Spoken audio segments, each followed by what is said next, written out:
Hey, what's going on, everyone? This is Mitch. Good Friday morning to you all. Hope you guys are doing awesome out there this morning and having a wonderful start to your day. And I hope everyone's had a great week out there. It's about to head off into another weekend, so that's always good news, right? We're here to give you the latest information on Tropical Storm Erin. Erin is still a tropical storm with us this morning. It has struggled to really do any strengthening overnight, and we'll speak on why here in a second. But this is still forecast to become a hurricane probably sometime today, and still a powerful hurricane over the next couple of days. And I think we could potentially be talking about a major Category 3 storm by the end of this weekend. So first thing we'll speak on is current conditions with this system, check in on it, see how it's doing out here in the Atlantic this morning. We'll go over the latest from the National Hurricane Center. We'll go over all model guidance and discuss the environment out ahead of this system and how it will promote at least, at minimum, a moderate pace of strengthening as we move over the weekend into early next week. And I do think we could have a period of rapid intensification with this system. And then we'll talk about steering currents. Everybody's wanting to know where this thing is going to go. Is it going to inch too far west, curve a little bit too late, end up bringing impacts to the eastern seaboard? We'll speak on that, but I will tell you, models are beginning to lock into the route this system's going to take. And then we'll round the video off speaking about a couple other areas we're watching out there in the tropics. We'll get a little detailed on that. We'll speak on today's forecast, and then we'll have a Bible devotion at the very end of the video if you want to join us for that. If you guys have not subscribed, certainly consider doing that. Like the video if you like it. If anybody has anything I can pray about or pray over, please put it in the comments below. Let's get rocking and rolling this morning. Let's make sure this is going to work for us, and it is. So this is Erin. Erin is, a very healthy tropical storm, but not quite a hurricane as of the 5 a.m. update, and it's around 6:30 at the time I'm making this video right now, so maybe they upgrade this at the 8 a.m. update, but still popping off intense convection. This is indicated by the colder cloud tops that you see here, which is these colors. You see the blacks and the whites and even some areas in pink embedded in those colors. This tells us that there's very cold cloud tops, which means that there's stronger convection, taller updrafts. The taller up it goes, the colder it is in the upper levels of the atmosphere. And this is reflected by the colors you see here. So I think one thing the system has struggled with overnight is its structure. And I think it's just because it's still struggling with some wind shear. But I do think we will be looking at a totally different system by this evening when we make a video, say. But this is still just moving right along, still on schedule pretty much, and it will likely become a hurricane sometime over the next, I would say 6 to 18 hours or so. So obviously you see the Leeward Islands here, Lesser Antilles, Windward Islands, and then you see Puerto Rico, British Virgin Islands here. So it's getting very close. Some of the bandings of this storm are starting to get very close to the Leeward Islands, and I think you guys will start to see impacts sometime inside the next day or so. So that's a quick look at the system. It's the latest from the National Hurricane Center. Just another way to look at this, it's called Zoom Earth. It's available free to you guys as the public, and you can toggle through this a whole lot, and it's just a fantastic, phenomenal site for you guys to check out. But this is a 997, 70 mile per hour storm per the 5 a.m. update. Forecast to become a hurricane this afternoon. Could be an 80 mile per hour Category 1 hurricane. By 2 p.m. tomorrow, forecast to become a Category 2 hurricane, 105 mile per hour storm. They have not tweaked any of the tropical storm watches, still up for the same areas as when we made the video last night. And we'll zoom into some of these areas. Just the northern Leeward Islands, tropical storm watches up for these islands here, so be aware of that. We don't have any tropical storm watches up for the British Virgin Islands as of right at this second, around 6:30 at the time making this video. But this is forecast to become a major hurricane by 2 a.m. Sunday. And now you got this forecast to become a Category 4 storm by 2 a.m. Monday, 130 mile per hour system. So just the cusp of the low-end Category 4 storm. But here's a zoomed out look at the cone. Still forecast to make that turn. And remember where this cone is. This is where the center of the storm could go. This is not an impact cone. Like, just because you're in the Turks, Caicos Islands, for example, and you're not in this cone, please don't think that you're not going to see absolutely no impacts. That's not what this is designed for. This is where the center of the storm could go. The center of the storm's right here. So just always want to reiterate that. But the peak forecast intensity now up to 100, almost said 140. It's up to 130 miles per hour. So pretty wild stuff. So And we were always thinking it could become a Category 4 storm, and it might not, but it's still most likely going to become at least a major hurricane, which is Category 3 or higher. So let's go over the latest from the Euro. We'll start off tomorrow morning. Says this is going to deepen to a sub-990 millibar storm, so that would certainly make it a Category 1 hurricane at least, but making its closest pass to the northern Leeward Islands here. We're going to get some outer bands, some gusty winds, and then as we start to get into Sunday morning, it's well north of Puerto Rico to British Virgin Islands, but I think it's still close enough to bring some outer bands to the Greater Antilles. 970, so it strengthens even more. This is definitely, I would say, at least a Category 2 hurricane at this point. And, kind of nudges west, right? We get to a 960. This is probably at the cusp of a major hurricane. It's forecast to be a major hurricane at this point per the National Hurricane Center. And starting to bring some impacts to the Turks Caicos Islands, it looks like, but it begins to make that dramatic turn north. Could weaken a little bit, could maintain strength. This is Tuesday morning of next week. This is Wednesday morning of next week. And if I do forget to mention any kind of days or time frames, look up here. And it has the days and the dates and things like that. Don't focus too much on Zulu time right now. But, as we get into Wednesday, you got this speck right here, which is Bermuda, southeast coastline right here, and it splits both of them. So we just got to watch. But for now, it really looks like it's going to just miss everybody. But just because it misses people, as in the low level, the heart and soul of the system, the center, the eye of the hurricane misses, that doesn't mean that people cannot get impacts, okay? We are definitely going to get some large swells, for Bermuda, for the East Coast, things like that. But Thursday morning, 6 days from now, this is a powerful hurricane, making probably one of its closest passes to the eastern seaboard. Could this still tick west? Absolutely. Absolutely. But right now, model guidance are locked into something like this. And then it quickly begins to move almost east-northeast and turn. How close does it get to, say, Atlantic Canada? Well, I do think a trough's going to try to yank it north, but it looks like you guys are getting the far western, northwestern edge of Erin here in southeast Newfoundland, the Avalon Peninsula. I still think the jury's out on whether you guys are going to get impacts or not, but watch out later next week. Looks like it scrapes you guys based off the Euro. Not a forecast. We're watching this still. GFS initializes this as a Category 1, low-end Category 2 hurricane tomorrow morning. Let's just go with Category 1. Starts to make its closest pass tomorrow morning to the northern Leeward Islands, probably bringing some impacts. We get into Sunday morning.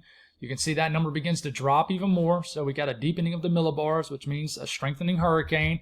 And then this thing begins to turn well north of Puerto Rico, Hispaniola, and definitely well, I would say, east of the Turks Caicos Islands. And then it begins to turn Tuesday morning. Look, the GFS now wants to deepen this to a sub-940 millibar low. That's definitely a Category 4 hurricane, in my opinion. And then we get into Wednesday morning, strengthens this even more, getting close to a 930. And it splits Bermuda and the southeast mid-Atlantic coastline and begins to hook just like the Euro. So it's like they're locking in. And everybody was talking, GFS trending west. Yeah, it was ticking west, but I think it was just ticking towards the Euro, which is really locked in to the route it thinks it's going to take for a few days now, honestly. So how close does this get, say, to our friends up here in Canada? Well, here it comes, and it tries to get yanked by the trough a little bit, pulled a little bit more north, and it's moving a little bit quicker on the GFS than, say, the Euro. So, once again, southeast Newfoundland gets clipped by this. And this clip could be significant. Listen, when these things become post-tropical, the wind field expands. So you will absolutely get impacts if something like the GFS was to happen a week from today in areas of Newfoundland. Nova Scotia, I think you're good. We still need to watch this. What about the latest Icon? Icon's been having social media in a buzz, but it doesn't strengthen. I would say it doesn't strengthen this a ton between now and the next 24 hours. Still a 990 millibar low tomorrow morning. But then it really begins to rapidly intensify this. So we get into, say, Monday morning. This is a 948 millibar low. Still missing most people, but getting very close to the Turks Caicos Islands. And let's back it up a little bit. We're rushing this a little bit. It does get close to the Greater Antilles, but nothing that's, I would say, going to bring anything too significant. Definitely not a landfalling tropical system. And then we get into Tuesday morning. It drops this to a 922. And then we get into Wednesday morning. And this is all the way down to a 914 millibar low pressure. You ask, Mitch, is this possible? I would say, yes, it is. I think a Category 5 cannot be ruled out with this. But right now, I'm thinking a Category 4. But this is right between the Bahamas, Bermuda, the southeast coastline, and it looks like it's about to split everybody, just like what the Euro and GFS showed. What about the hurricane models? I mean, it pretty much takes the same route. We can move through this a little bit quicker. It does cruise it west, a little bit too long for our liking, but it's close enough here to the Turks Caicos Islands. It almost has a 926 millibar hurricane Monday morning. I mean, just outside the Turks Caicos area.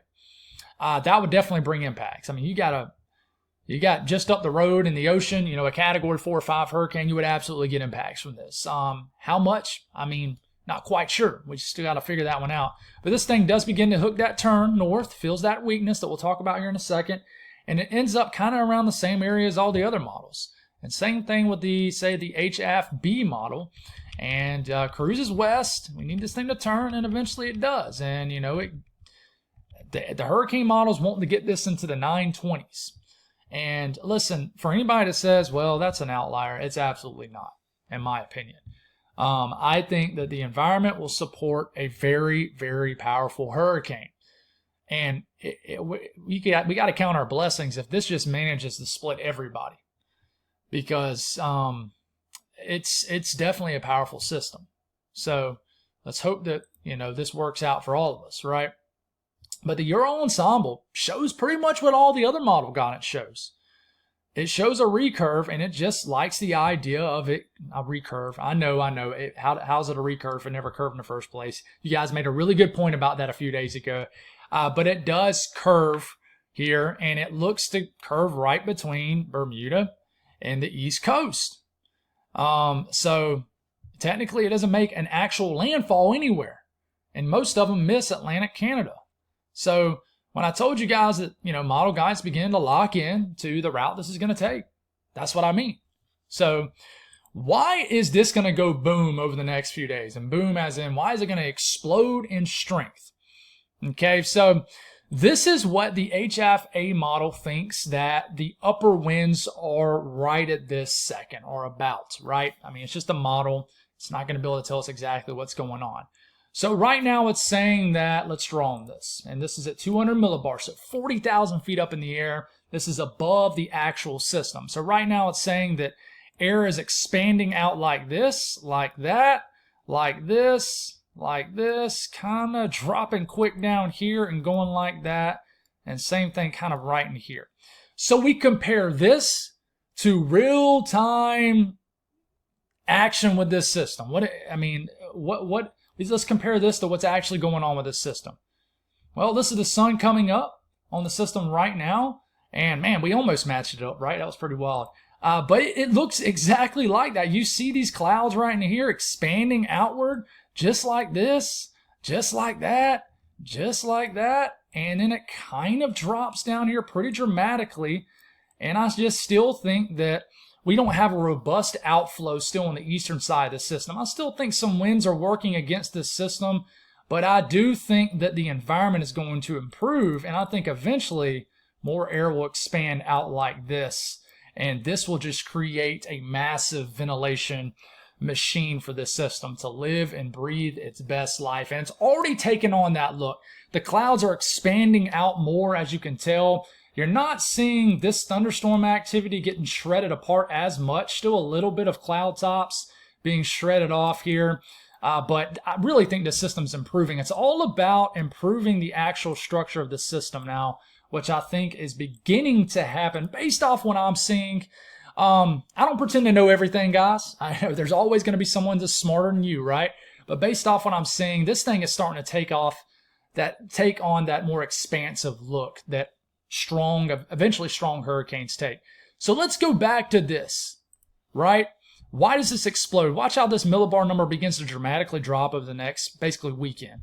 So this thing begins to take off in strength, and by the time we're right here, this thing is just thriving. This is Sunday afternoon. We could be looking at a very strong hurricane. And now at this point, we got air expanding out. circulating around the entire system, and we just have a nice anticyclonic flow of air being dispersed on top of the storm, out away from the storm. So at this point, a lot of air being pushed out away from the system. This thing is basically creating its own environment. So basically, air is rising through the system, allowing for storm action around the actual cyclonic flow of the system, right? Convection. That air gets dispersed outward, whether it's anticyclonically or just dispersed out, divergence aloft. And in this case, this looks like your classic ULAC, upper level anticyclone. When you have one of those right over the system, this thing, it can thrive, can create a very, very moist environment and explode in strength. And that's what I think Erin is going to do. So basically, this air is rising, gets pushed out away from the center of the storm, and then more air rises through the low to mid-level portions of the system. That gets dispersed out. So rising air allows for the continuous firing and sustaining of convection. Convection, shower and storm activity, creates a moist environment. Tropical systems love moist air. So if this has a very tight cocooned environment of moist air, it could allow this to, at minimum, undergo a moderate pace of intensification. But I think it could rapidly intensify, honestly. And you can see that happen here. And watch how, this is a great representation. This is a representation of how this thing gets fully wrapped in moist air. So this is what it looks like right now based off this model. You see how this dry air is kind of getting wrapped into the circulation. Now watch as this moist environment begins to improve. All of a sudden we get into Sunday morning. This thing is just fully wrapped in moisture and it's protected. I do want to watch for a little bit of dry air right in here. And I do think if you go back and look at the cone, as far as the forecast intensity, it drops it down to a Category 3 hurricane right in here. And I think it's because this thing could encounter some more wind shear, a little bit of dry air, but not on this particular run. It does weaken it, actually. It goes from a 920s to 930s, but we'll see what happens.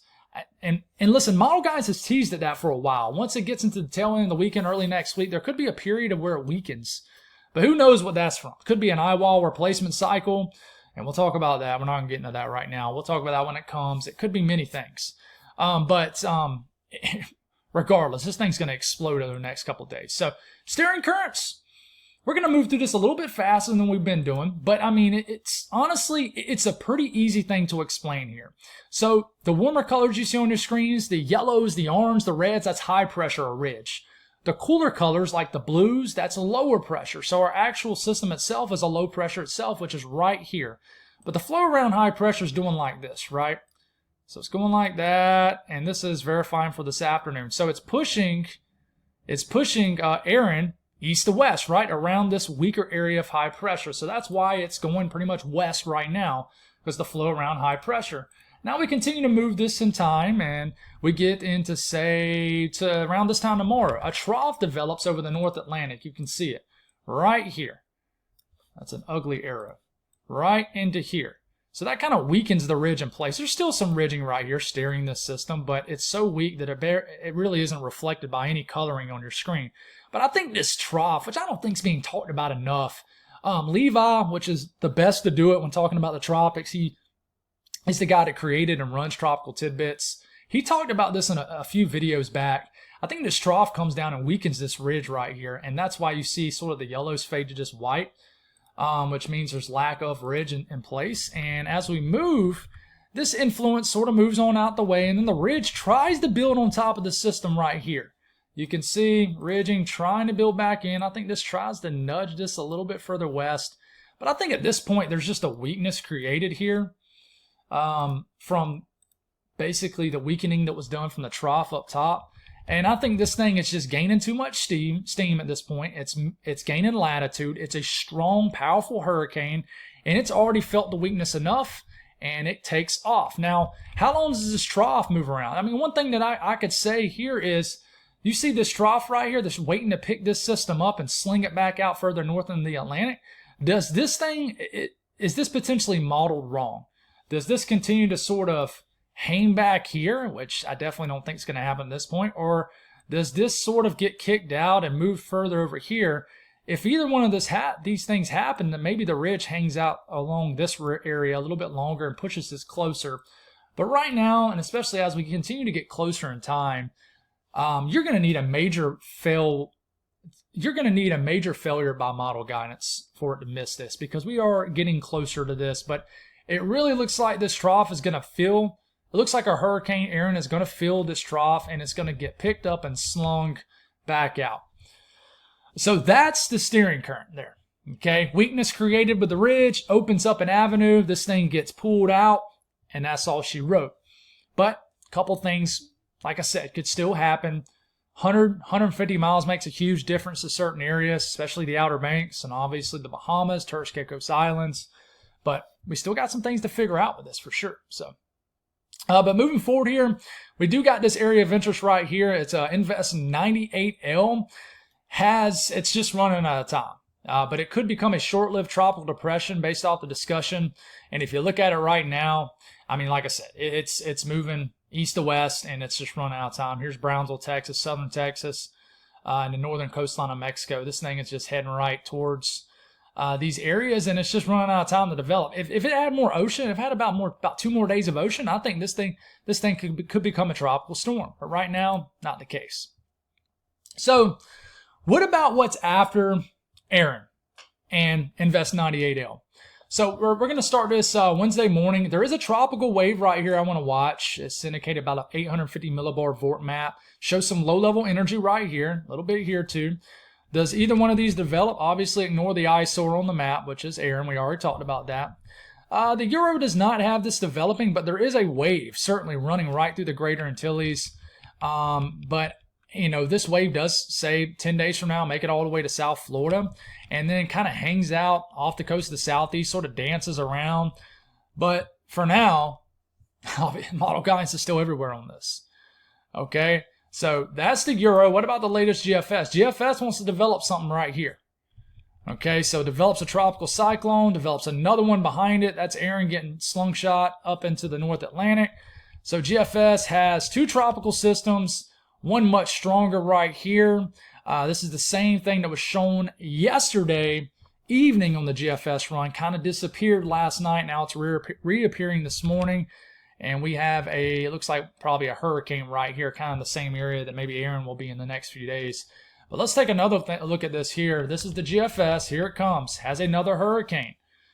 Next Sunday morning, creeping into the same area that Erin will probably move into. And yeah, look at that. So another tropical system right here too, much weaker, but we got another powerful hurricane showing up past 10 days in the Southwest Atlantic. That's not a forecast. Erin is more so a forecast because it's happening right now, right? Whatever this thing does, if this happens at all, you know, we still got to figure that one out, but it does have a scary scenario. But just be careful with the fear-mongering out there with this, because people are going to show this, not add any context to it. But today's weather, let's get this in motion. It's not very active this morning. We got some storms cruising through the Dakotas as the jet continues to be pushed more off to the north. We got some rain surging through the Four Corners region, wet start in Washington, some moisture off the southeast coastline, and there's our Invest down here and off the coastline of southern Texas. So that's current conditions. Watches, warnings, advisories. The big story is just the heat, the late summer heat. These are heat advisories across these counties and parishes. So hot, humid conditions continue. The Storm Prediction Center outlook, we got a slight risk up for areas of Wisconsin, Minnesota. Marginal risk that looks like a goldfish going from the northern high plains to the upper Midwest. But what's driving this slight risk over, you know, Minneapolis, Eau Claire, things like that? Tornado risk is at a 2% risk, so be aware of that. Wind threat, 15% risk of winds exceeding 55 to 60 miles per hour. And the hail threat, 15% risk of hail exceeding 1 inch in diameter or larger, so be aware of that. And then we do have a flash flooding threat from Tucson Point south. And watch out for some of that rain from Invest 98L in South Texas. And then we do have a 15% risk of flash flooding, kind of where we'll have that severe weather threat today across the upper Midwest. Now the Southeast today, we move through in time, pop-up showers and storms from the daytime humidity. It looks to be more targeted for maybe northern Georgia, upstate of South Carolina, western North Carolina. Low country of South Carolina shows some storms too. But this is just normal run-of-the-mill late summer activity. Nothing too unusual about this. Won't be much flow. They'll kind of pop up, dissipate. Not a whole lot to really discuss. Just stagnant, hot airflow. Late summer grind, right? So we get into this evening for the Northeast, maybe a pop-up thunderstorm or two across the Tidewater, Southeast PA. But outside of that, weather looks pretty calm up here. Nothing to really speak on. South Central U.S., same thing for the Southeast. For the South Central U.S., we'll have a little bit more flow across the Rockies, so we're going to get numerous shower, maybe even storm activity across Colorado and New Mexico. But we do need to watch our friends down here in South Texas for some action. But really, the HRRR model doesn't show a whole lot. But just pop-up activity, nothing too crazy to talk about. North Central U.S., watch out for some storms that'll develop. These could be powerful storms in northern Iowa, the southern half, middle section of Minnesota. Look at these storms near Duluth. Moving through Duluth this afternoon, and we could have a line of storms that moves through the UP of Michigan this evening. See if these storms survive all the way into Wisconsin. They more than likely will later this evening. But honestly, we need to watch tomorrow morning too, as another area of storms could develop, move through the same areas for tomorrow morning. And this line could actually be powerful, and this could really be the thing that's really driving this slight risk. So watch out, I would say in central Minnesota tomorrow morning, you're probably going to have a big old line of storms cruising on through. Out west, just soggy day in the Pacific Northwest as we have rounds of moisture cruising through. And in the central to southern Rockies, a moist feed, bringing a lot of action across the Four Corners region all the way up into Wyoming. And yeah, but nothing, high impact. We need the rain. This will get rid of the red flag warnings in these areas. So temperatures, it's hot across the board, guys. It's hot everywhere. Some areas, a little relief, like maybe northern Maine, but it's pretty warm everywhere. Late summer flexing out here. A little bit of cooler air for the Pacific Northwest just because the rain, but that's about the only reason why. But big heat surging through all the way to South Dakota. A little bit of more relief here in North Dakota. But that's all I got, guys. I do want to do a Bible devotion, and here we go. I done moved my Bible and everything way over here, so I have to stretch. But what is it? 7:03. Cool. So we still got a little time. So this morning we're in 1 Timothy chapter 6, verse 12. I talk on this a lot. It says, "Fight the good fight of the faith. Take hold of eternal life, to which you were called, and about which you have made a good confession in the presence of many witnesses." So I put the good fight, and I always write my notes here for anybody new to these. The good fight is constantly fighting the urge to sin. Actively pursuing and prioritizing Christ makes this fight easier. It doesn't make it where you're just sin-proof. We know that. And it's always worth it. Always worth it. Live in a way that reflects your future. Your future is salvation through giving your life to Christ and being saved. So if you've given your life to Christ, if you're saved, okay, we know where we're going, right? So, and I put, live out your faith, continue to fight in adversity, stay committed to God. So, the first thing I said, the good fight is constantly fighting the urge to sin. So, we actually had a little thing about this in our life group at church Sunday. Listen, I'm huge, and I do this to myself almost hourly a day. You got to always self-check yourself. Self-check your motives, why you're doing what you're doing, the good and the bad, guys. Because if you're not always doing that and aligning it with how God wants you to handle a situation, then I'm telling you, Satan is going to creep in and tempt you with things. So you got to always self-check yourself. When you stop self-checking yourself, that's when the enemy's going to try to creep in and do what he does and try to get you at a weak spot. I'm telling you, it happens. One thing that I suffer really bad with, I've went over with this, is I have a lack of patience, guys. I have a big lack of patience. And it's bit me in the rear end many times before. And I've had many learning lessons just because of my lack of patience. So you just got to, and the way that if you're asked, well, how can I get in the habit of self-checking myself? Well, that's where if you are always prioritizing God, making him number one priority in everything you do, then that will come naturally. But it's not always easy, guys. So continue to fight that good fight. Do what's right, even when it's hard, and even when it puts you way out your comfort zone. And listen, the comfort zone thing is huge. I don't think it's talked about enough in today's world. Everybody wants to be comfortable. But if you really and truly want to be used by God, I mean, I'm not going to speak on behalf of God, but he's going to use you whenever he wants to use you. But I do believe that you set yourself up more to be used. And if you're used, you're going to be blessed by God if you just get yourself out your comfort zone. So that's all I got. God bless all y'all. Have a wonderful day. Appreciate y'all very much. Thank you for the growth. And we'll talk again tonight. God bless.